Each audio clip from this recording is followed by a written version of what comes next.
In this video, we're going to name enynes, which are basically hydrocarbons that contain both a double bond and a triple bond, hence enynes. So the only differences is how you basically have the only difference or main differences are how you have to number your parent chain and then also how you have to provide the name. So numbering your parent chain, usually you want to number the end that's going to be closest to the multiple bonds. So start with the end, that'll give you your lower numbers overall.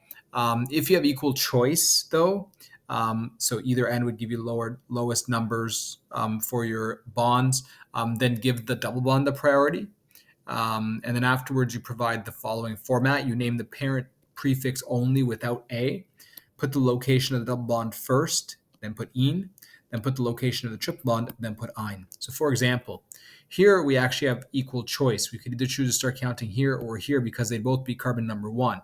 So we're going to give priority to the double bond. In this case, we'll do carbon number 1 here, 2, 3, 4, 5, 6, and 7. Remember, we have a straight chain because we have a triple bond there.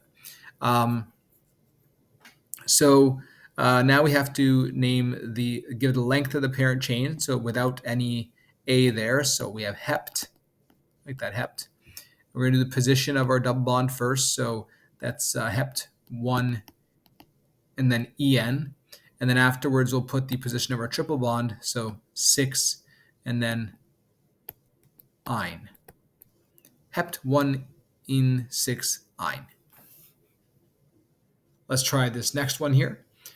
So here in this case, I know we gave double bond the priority last time. We want to start at the end that basically gives us the lowest number for our multiple bonds overall.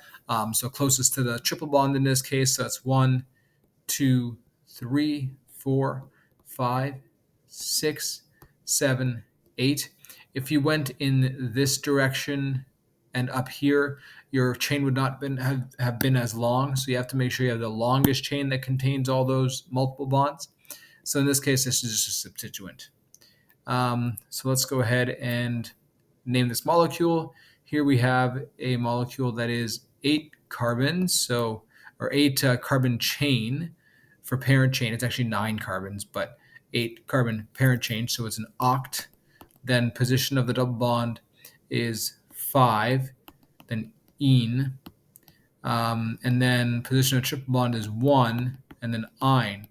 But don't forget that you do have a substituent, and that's on carbon number 6. So we have 6-methyl, and then oct 5-ene "-eine".